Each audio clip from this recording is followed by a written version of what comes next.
Part 9 of what is she wearing in the Philippines.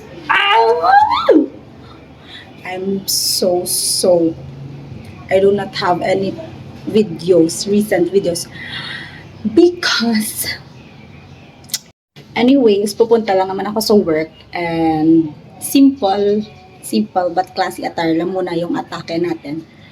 Apaka-feeling sa simple at classy. So ito for the dress.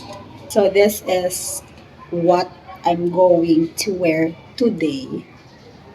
It's just a white classic vintage dress kinda.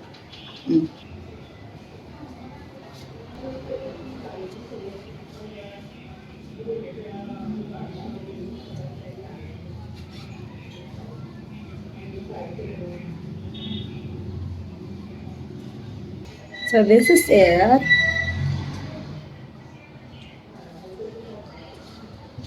And for the shoes, my OG go-to shoes that is so very old and destroyed already. But it's okay, it's still working.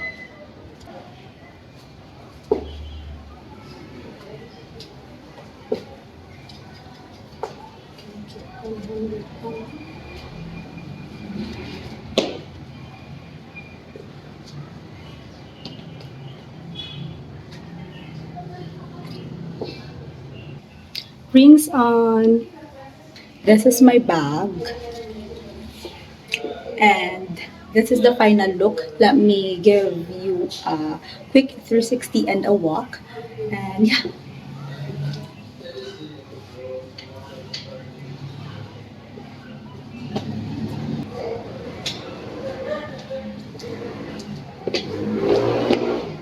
This is Ella saying to you that hindi yan super expensive na damit. It's a matter how you carry yourself with the outfit. And thank you for watching. Bye. Love you.